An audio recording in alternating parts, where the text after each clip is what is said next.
বন্ধুরা, নতুন একটি ভিডিওতে স্বাগত জানাই। ফুচকা আমাদের সকলেরই পছন্দের, আর ফুচকা খাওয়ার সময় তো মনেই থাকে না কটা ফুচকা খেলাম। নিমেষের মধ্যেই 30-40টা ফুচকা খাওয়া হয়ে যায়। ফুচকায় মিলেছে ক্যান্সার সৃষ্টিকারী রাসায়নিক। দেশের সর্ববৃহৎ খাদ্য সুরক্ষা পর্যবেক্ষণ সংস্থার রিপোর্টে উঠে এসেছে এই তথ্য। গবেষণায় দেখা গেছে মেয়েরা সবচেয়ে বেশি ক্যান্সারে আক্রান্ত হচ্ছে। বিশিষ্ট ক্যান্সার বিশেষজ্ঞ জানাচ্ছেন, জিভে জল আনা টক জলই লুকিয়ে থাকতে পারে মৃত্যুর ঝুঁকি। তবে একদিন বা দুদিন ফুচকা খেলে দেহে ক্যান্সার বাসা বাঁধে না।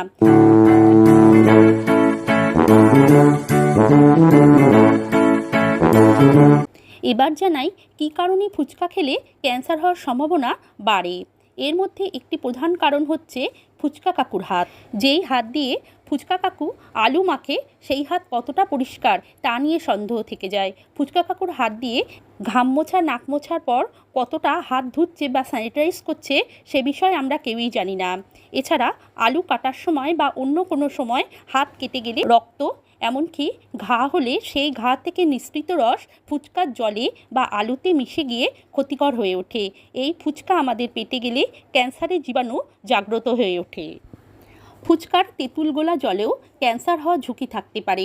ফুচকা তৈরিতে ব্যবহৃত তেঁতুল এবং জলের রং এবং অন্যান্য উপাদানগুলি যা মাঝে মধ্যে ক্ষতিকারক রাসায়নিক বা রঙের সাথে মিশ্রিত হতে পারে। এই রাসায়নিক রঙগুলি শরীরে প্রবেশ করে ক্যান্সারের কারণ হতে পারে। কর্ণাটক সরকারের স্বাস্থ্য দপ্তর রাজ্যের বিভিন্ন এলাকা থেকে প্রায় 250 পানিপুরির স্যাম্পেল সংগ্রহ করে।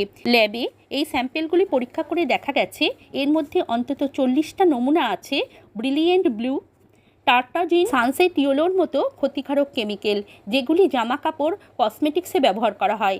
এই সমস্ত উপাদান পেটে গিয়ে রক্তে মিশলে দেহে নানা অংশে টিউমার তৈরি হতে পারে, যেটা থেকে হতে পারে ক্যান্সার। ফলে যা কর্ণাটকে হচ্ছে তা বাংলায় হবে না এমন ভাবার কোনো কারণ নেই। ফলে আমাদের এখনই সতর্ক থাকতে হবে। আজ এই পর্যন্তই থাক বন্ধুরা, সবাই ভালো থাকবেন। নমস্কার।